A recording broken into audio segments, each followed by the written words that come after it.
Hello, welcome back. And we are on chapter 7, rational exponents, radicals, and complex numbers.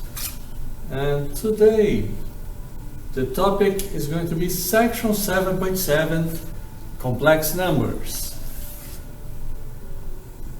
The objective one is to write square roots of negative numbers in the form bi. Let's check what does it mean.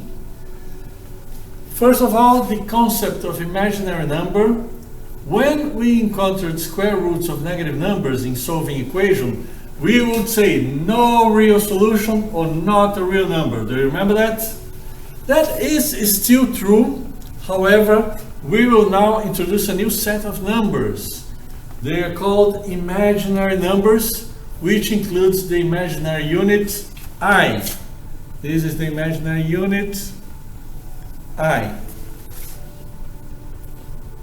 The imaginary unit written as I, let's write something like this, is the number whose square is -1.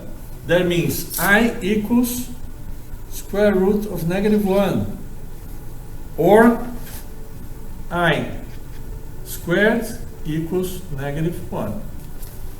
Okay, this is the imaginary number. This is the concept of imaginary number. Let's work some examples so we can understand how can we use the imaginary number and the I notation. Square root of -25, and usually we would say no, there's no real solution. Okay, but now we're going to calculate using I. Square root of -25 is going to be the square root of -1 times 25, right? And we can split this. We can use this property, the product property. Sorry, -1 square root of -1 times the square root of 25. And we learned that this is equals to I. This is the imaginary number, right? So square root of 25 is 5, and square root of -1 is I.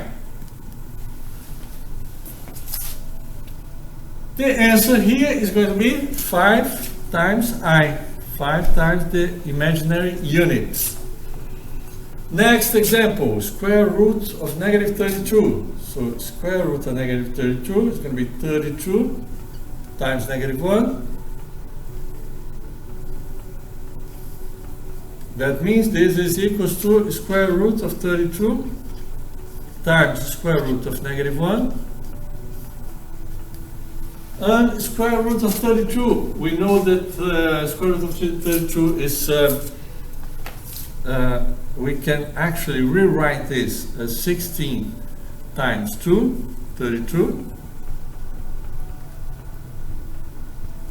And this is going to be I, imaginary unit, right?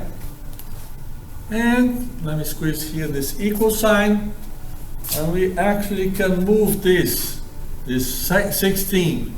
You can move outside the radical, the square root, because 16 is 4 squared.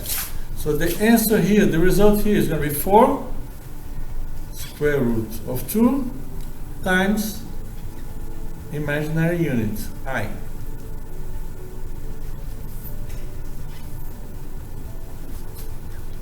This is the answer for a square root of -32. And we have another example here, and we have two signs. You have negative square root of -121. This negative sign is outside the square root, so we just keep it like this, keep here. And now we're gonna split. We know that 121 is 11 squared times -1, right? That means this is, keep this negative sign, negative square root of 11 squared is going to be 11, and the square root of -1 is imaginary unit I. The result here is this, negative 11i.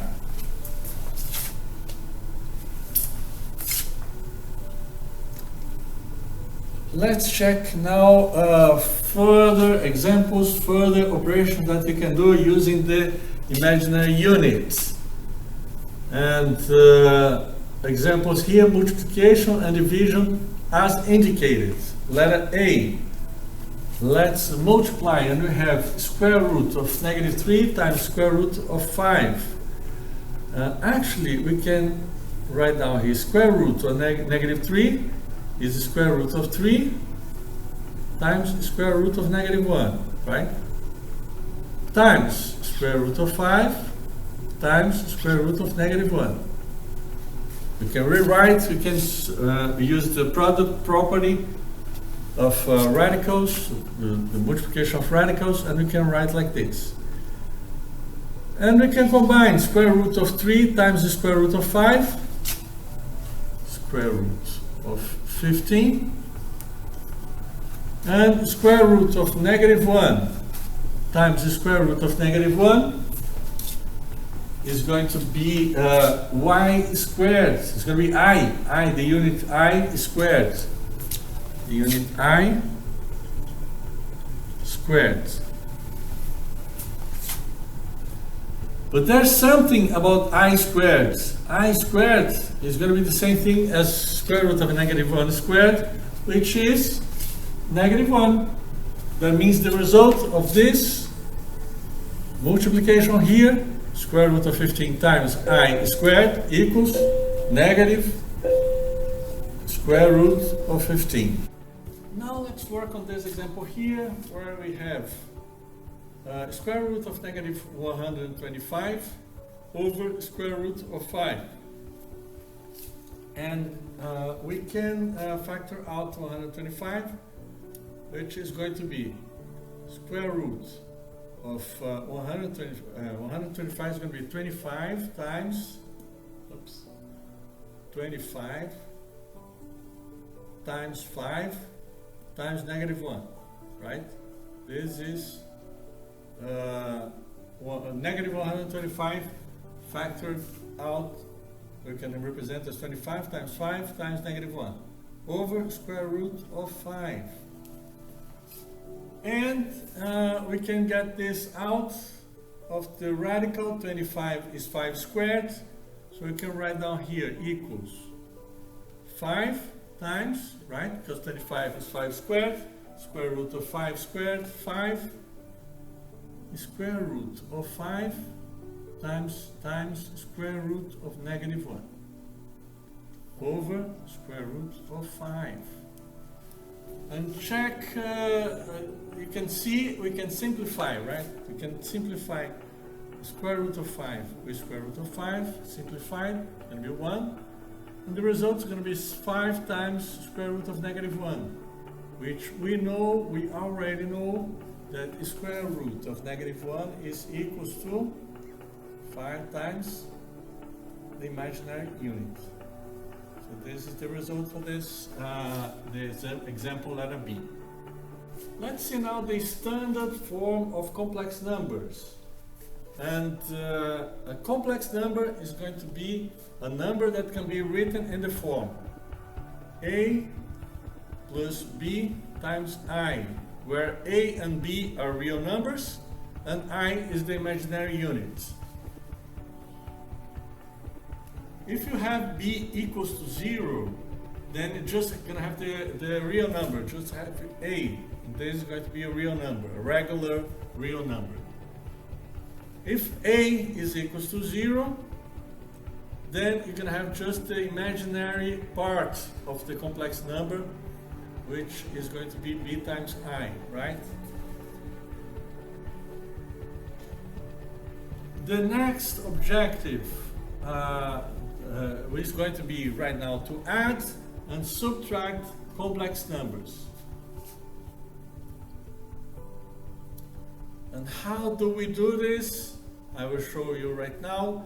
The sum or difference of complex numbers, if you have A plus BI, this is one complex number, A plus BI, where A and B are real numbers, And if you have c plus di, where c and d are real numbers, you can add then. You can add like this. This is a plus bi, it's one complex number.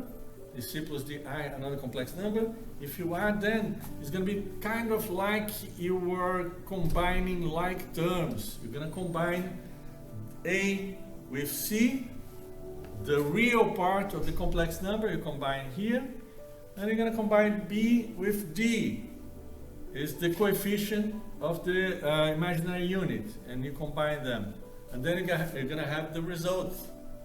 The difference is kind of the same step by step, the same process. You combine the real part of the complex numbers, a minus c, and you combine the coefficient of the imaginary unit, b minus d. It's kind of like combining like terms. And let's check a few examples so we can understand. Add or subtract as indicated. Letter A, we have one complex number is 4 plus 6i, and another complex number is going to be 3 minus 2i. And combine like terms, combine 4 with 3, so 4 plus 3, and combine 6 with negative 2 plus 6 minus 2 times I. And you're going to have the result. 4 plus 3 is 7, 6 minus 2, 4, 4i. Okay, this is the result of the addition of these two different complex numbers. Another example, letter B. Let's work on this.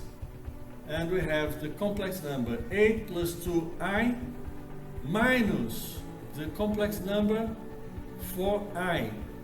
Let's work here on the next example, letter B.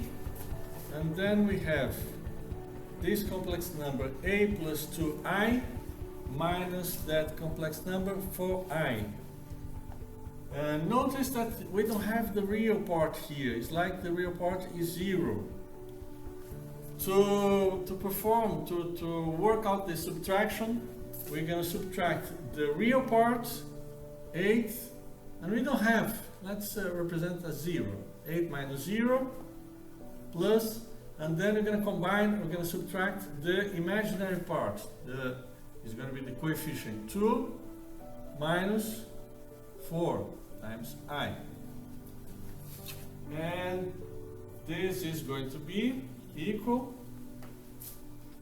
to 8 minus 0, 8, and 2 minus 4, negative 2, I.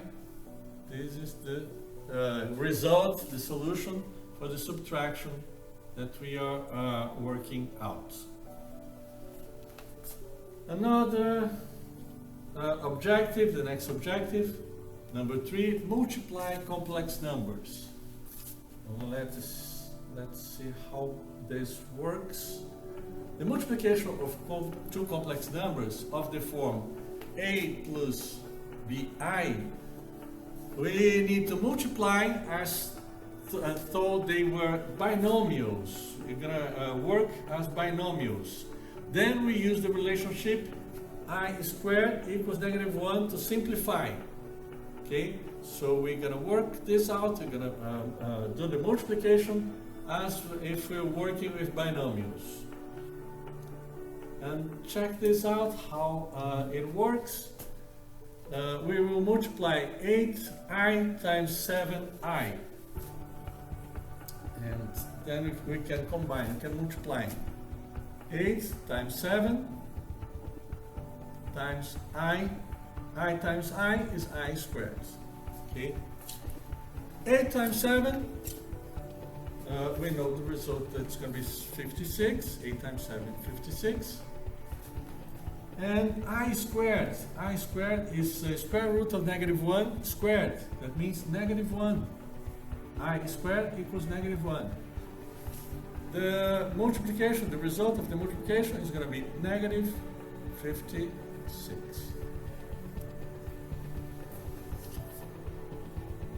Next example. Now we're going to multiply 5i times this complex number here, 4 minus 7i. We will actually apply here the distributive property, and we're going to multiply 5i by 4 and 5i by 7i. So this is equals 4 times 5i minus 7i times 5i. Okay? So this first term here, 4 times 5, 20, 20i, minus is this second one, we can multiply 7 by 5, 7 times 5, 35, and I times I is I squared. I squared. Okay, the next step, we're going to use the property, the thing that we already know, that I squared is equals to negative 1, right? We know that I squared is negative 1. So 20i, negative 35 times negative 1, negative is negative positive, 35 times 1, 35. This is the result. You can switch. Usually we represent first the real number, and after we represent the imaginary number, and this is the result of that multiplication.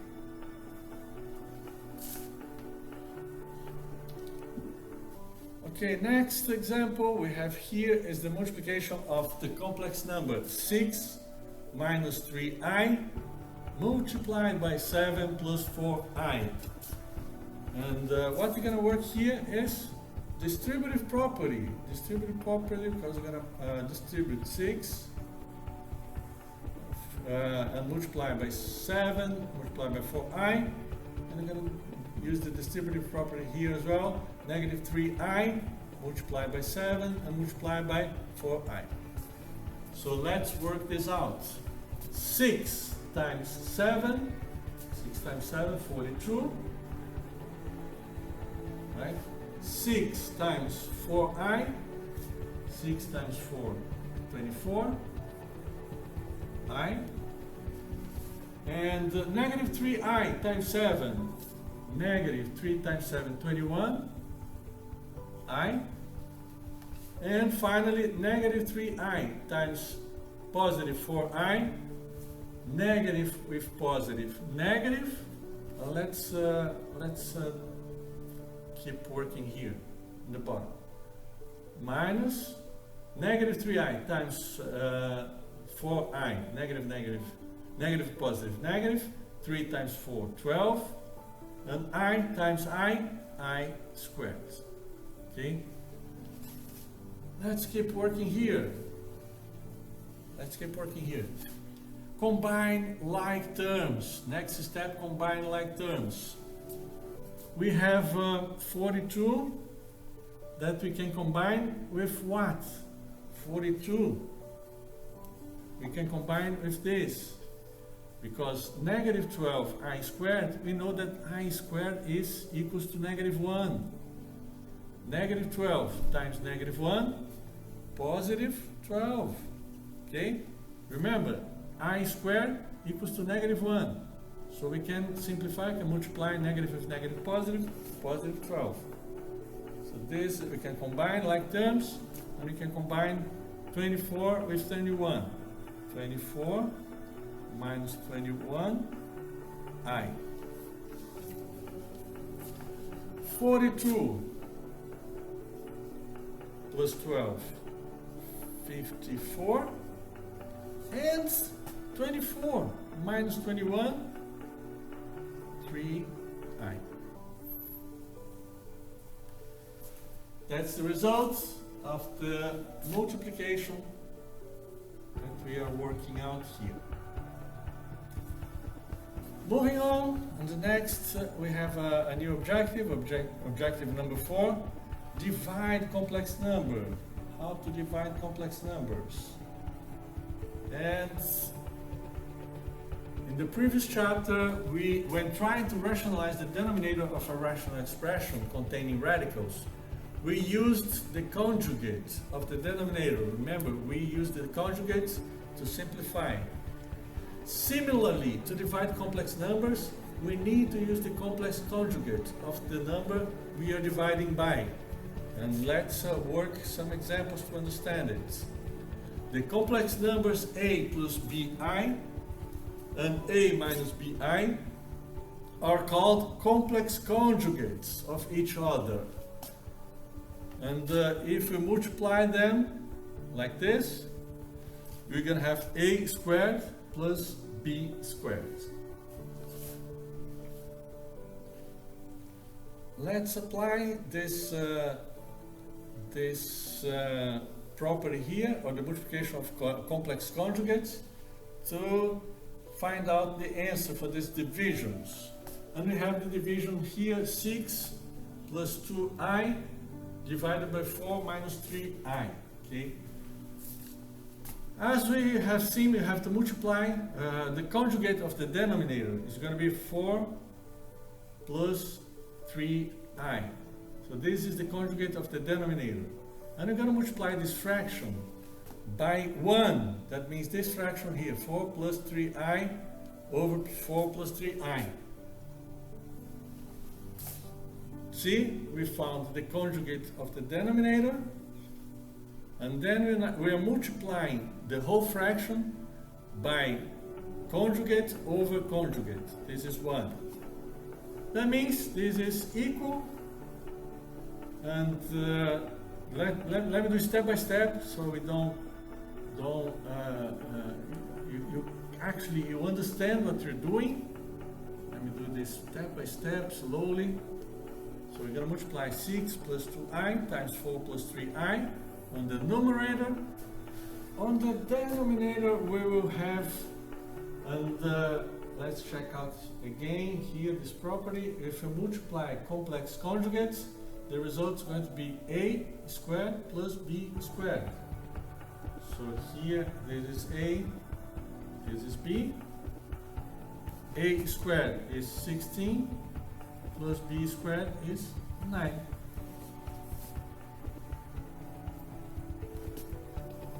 The numerator, let's apply here the distributive property. 6 times 4 plus 6 times 3i plus 2i times 4 plus 2i times 3i. So let's work this here on the numerator. 6 times 4, 24, plus 6 times 3i, 18i, plus 2i times 4, 8i, and 2i times 3i is 2 times 3, 6, I times I squared, oops, this is plus 6, I times I squared, and remember I squared is negative 1. Okay? And on the bottom, on the denominator, we're going to have 16 plus 9, 25. Now combine like terms on the denominator, and we have this, the like terms here. 24 we can combine with 6 times negative 1, negative 6. So 24 minus 6, 24 minus 6, 18, right? And we also have these two like terms here. 18i plus 8i is 26i over 25. And this is going to be the result. This is going to be the result of the division that we are working out. And this is the final result.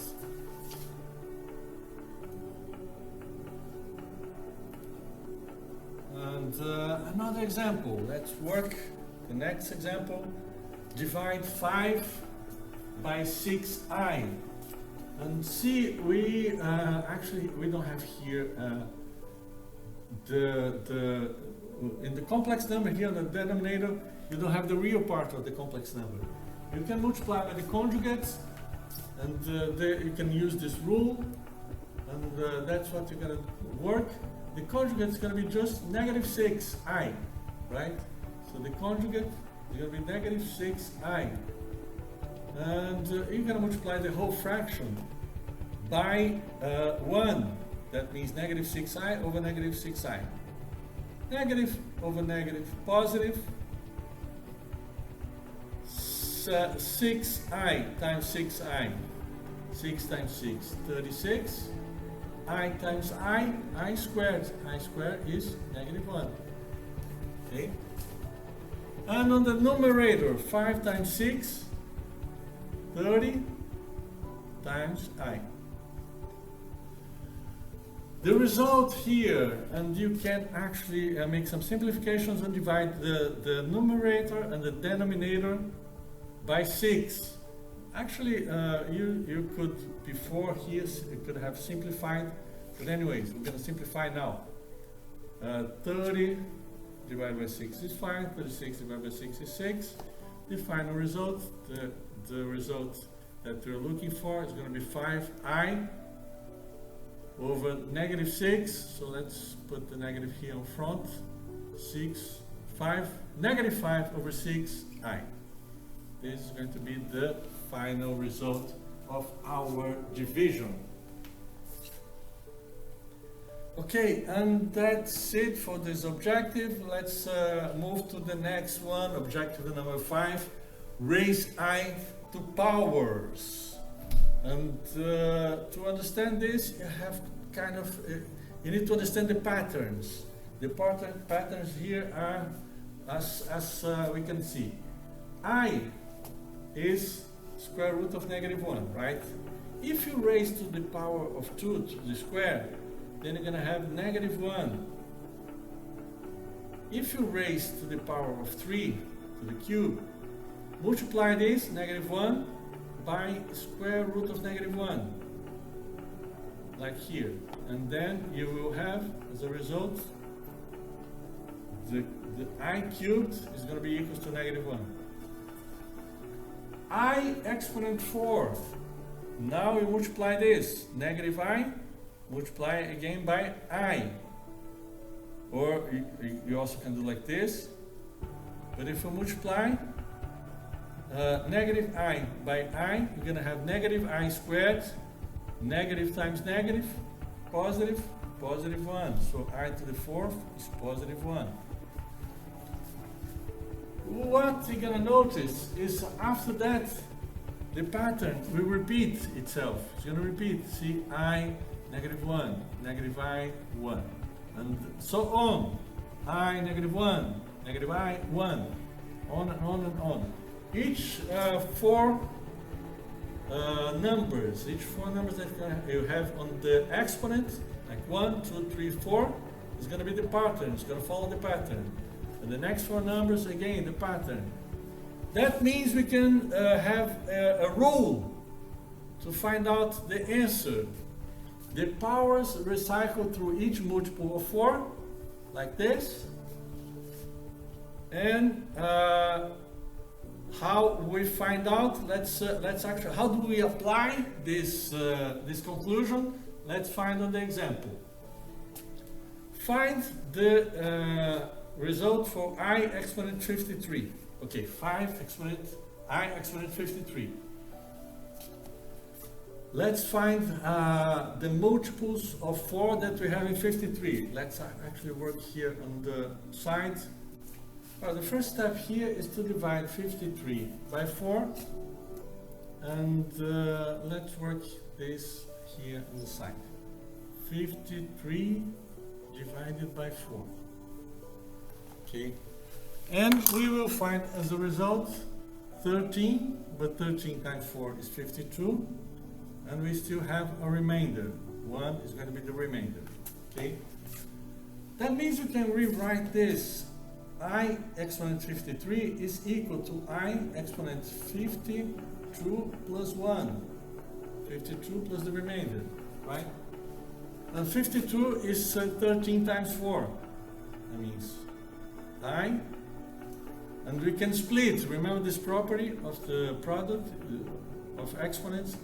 You can split, and you can write down here I exponent 52 times I exponent 1. You can do this. This is a property of the product of exponents, and we're going to have this expression here as a result. But I exponent 52, let me have some space here. Actually, we don't need this anymore. I exponent 52 is going to be equals to I exponent 13 times 4, or 4 times 13, times I exponent 1 is just I. Check out this property here. Remember, I exponent 4k equals to 1. That means this here is equals to 1. And 1 times I is just I. This is the result. Excuse me, this is the result of this exponent here. I exponent 53 equals to I. This is the result, the simplification.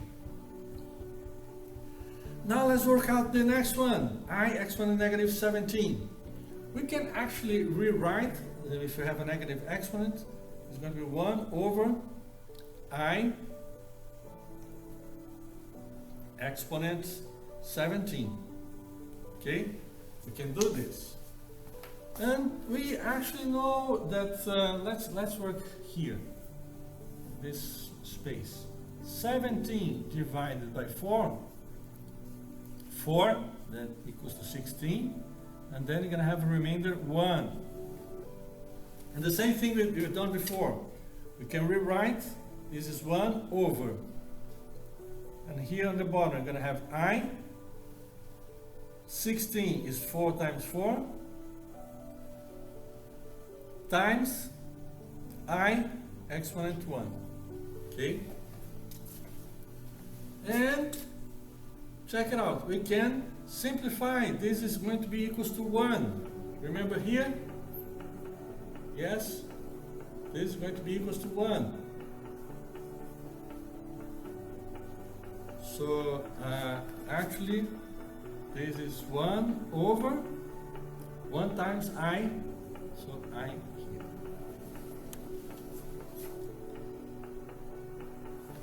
But we still can simplify even further, a little bit further this. And let me erase this thing that we don't need anymore. We can multiply by the conjugates. So multiply by the conjugates, multiply this 1 over I by the conjugate, then you're going to have 1 over I times, and the conjugate is going to be negative I, right? Negative I over negative I. We multiply by the conjugate to simplify. Negative with negative positive. I times I squared, that's negative 1. I squared is negative 1. And 1 times I is just I.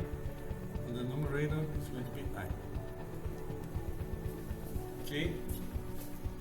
And finally, we have the result, the final result, which is going to be, we can move the negative sign to front, and 1 on the denominator you don't need to write here. 1 negative I is going to be the final answer. Check it out. This we simplified and found negative I. This we simplified and we found I. And all the situations that you have exponent of I exponent something, some number, you're always going to have as a result I, negative 1, negative I, or 1. Those are the 4 possible results of this kind of problem here. And that's the end of section 7.7. Thank you very much for watching. See you next time.